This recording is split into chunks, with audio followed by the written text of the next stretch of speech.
رسول اللہ صلی اللہ علیہ وآلہ وسلم کی 200 آدمیوں کے برابر سمجھے جانے والے پہلوان سے کشتی۔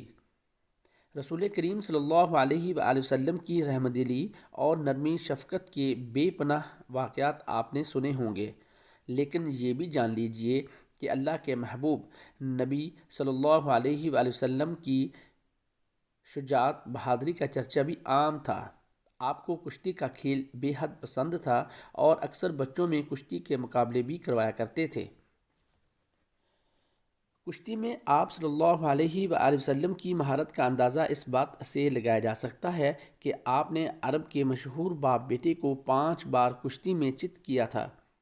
رکانہ نامی اس پہلوان کی جسمانی طاقت کے بارے میں کہا جاتا تھا کہ وہ اکیلا 200 آدمیوں کا مقابلہ کر کے انہیں بچھاڑ سکتا تھا، لیکن اس نے جناب رسول صلی اللہ علیہ وآلہ وسلم سے لگاتار 2 بار شکست کھائی۔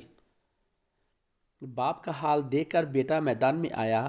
بیٹا بھی ایسا پہلوان تھا کہ اس کو بھی آج تک کسی نے شکست نہیں دی تھی، لیکن رسول اللہ صلی اللہ علیہ وآلہ وسلم نے بیٹے کو 3 بار چاروں شانے چت کیا۔ سنن ترمذی میں بیان کیا جاتا ہے، ایک روز نبی کریم صلی اللہ علیہ وآلہ وسلم عرب کے کسی کوہستانی علاقے سے گزر رہے تھے کہ رکانہ سے ملاقات ہو گئی۔ سرور عالم کی یہ عادت مبارکہ تھی کہ جو شخص بھی ملاقات کرتا حضور اس کو اسلام قبول کرنے کی دعوت ضرور دیتے۔ چنانچہ سرکار دو عالم صلی اللہ علیہ وآلہ وسلم نے رکانہ کو بھی دعوت دی، اے رکانہ، تم بت پرستی سے توبہ کرو اور اللہ تعالیٰ جو وحدہ لا شریک ہے اس پر ایمان لے آؤ۔ اس نے کہا، میں ایک شرط پر آپ کی اس دعوت کو قبول کرنے کو تیار ہوں، اگر آپ مجھے بچھاڑ دیں تو میں ایمان لے آؤں گا۔ نبی کریم صلی اللہ علیہ وآلہ وسلم جن کے دن اکثر فاقہ کشی سے گزرتے تھے، کئی ماہ تک حضور اکرم صلی اللہ علیہ وآلہ وسلم کے کاشانہ رحمت میں چولہے میں آگ تک نہیں جلائی جاتی تھی۔ کھجور کا ایک دانہ منہ میں ڈال کر پانی پی لیا اور شب و روز گزار لیے۔ رکانہ تو ہر روز معلوم نہیں کتنی مقدار گوشت، گھی اور دودھ کی استعمال کرتا ہوگا۔ سرکار نے رکانہ پہلوان کی اس شرط کو قبول کیا۔ فرمایا، اے رکانہ، اگر تم اس شرط پر ایمان لانے کا وعدہ کرتے ہو تو میں وہ شرط پوری کرنے کو تیار ہوں۔ حضور اکرم صلی اللہ علیہ وآلہ وسلم تیار ہو گئے اور اس سے کشتی لڑ کر اس کو بچھاڑ دیا۔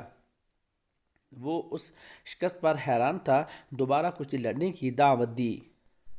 سرکار دو جہاں نے دوسری مرتبہ بھی اپنی پیغمبرانہ طاقت سے اس کو اس زور کے ساتھ زمین پر پٹخ دیا کہ وہ دیر تک اٹھ نہ سکا، اور حیران ہو کر کہنے لگا، اے محمد صلی اللہ علیہ وآلہ وسلم، خدا کی قسم، آپ کی عجیب شان ہے کہ آج تک عرب کا کوئی پہلوان میری پیٹھ زمین پر نہیں لگا سکا، مگر آپ نے مجھے 2 مرتبہ زمین پر بچھاڑ دیا۔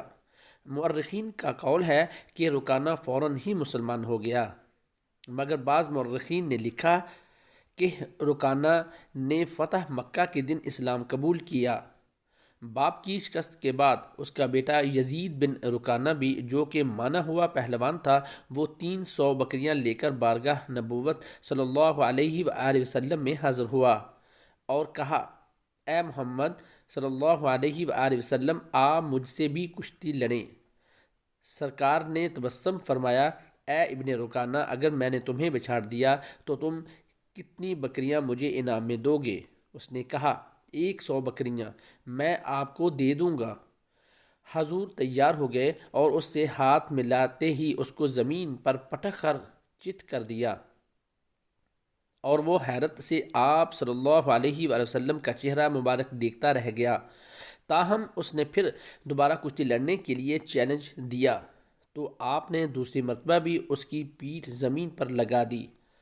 اس نے پھر 100 بکریاں آپ کو دے دیں۔ پھر تیسری بار اس نے کشتی کے لیے للکارا تو اللہ کے نبی صلی اللہ علیہ وآلہ وسلم نے اس کو تیسری بار بھی چت کر دیا، تو اس نے باقی 100 بکریاں سرکار کی خدمت میں پیش کر دیں اور وہ کہنے لگا: اے محمد صلی اللہ علیہ وآلہ وسلم، سارا عرب گواہ ہے کہ آج تک کوئی پہلوان مجھ پر غالب نہیں آ سکا، مگر آپ صلی اللہ علیہ وآلہ وسلم نے 3 بار جس طرح مجھے کشتی میں بچھاڑا ہے، اس سے میرا دل مان گیا کہ یقیناً آپ خدا عز و جل کے نبی ہیں۔ یہ کہا اور کلمہ پڑھ کر دامن اسلام میں آ گیا۔ حضور اکرم صلی اللہ علیہ وآلہ وسلم اس کے مسلمان ہو جانے سے بے حد خوش ہوئے اور اس کی 300 بکریاں واپس کر دیں۔